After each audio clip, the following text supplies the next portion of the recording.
finances.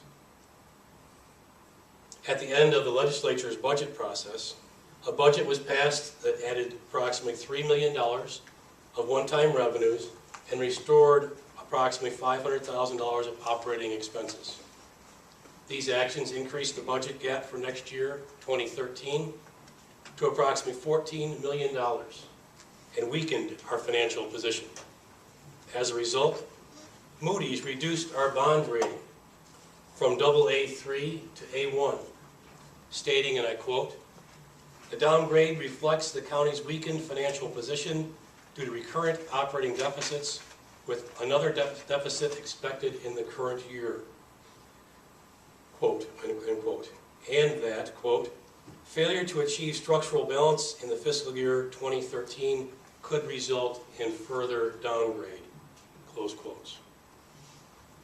The decisions to push off expenses, increase projected revenues, and spend all of our fund balances and capital dollars leaves us with these new realities that I'll show you by updating last year's State of the County graphs.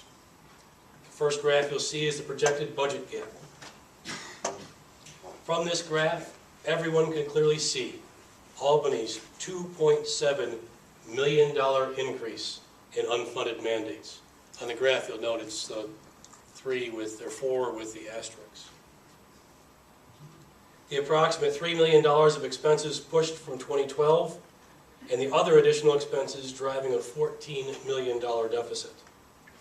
This calculation does not include the other costs that will increase in our operations like fuel, utilities, and contract expenses with other entities and providers. Well, that is traumatic by itself.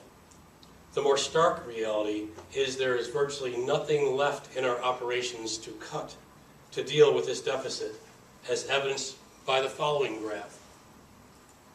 And this graph does not include, the deficit, this $14 million deficit does not include the expected deficits at the county home, which will drive this deficit even higher.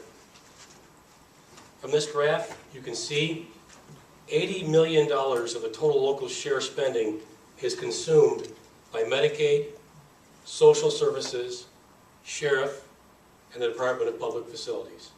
$85 million. The other $15 million is spread out over all of our other operations that we use to deliver the services that our constituents expect that we will continue to provide.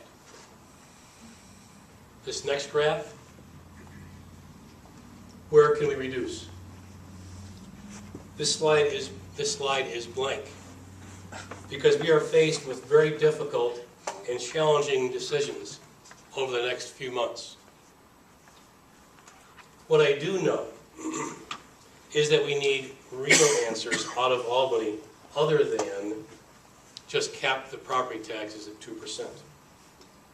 We need real mandate relief now, not a slow reduction in the increases like the current Medicaid legislation or pension changes that will help us in 20 years. We need a locally controlled sales tax rate that makes sense, like the rate that existed in 2006. We need to get out of services others could be providing that currently drain our resources from other services we must perform. If these decisions and changes are not approved, this legislature will have to increase property taxes paid by our residents and businesses by 23% in 8 months for the 2013 budget.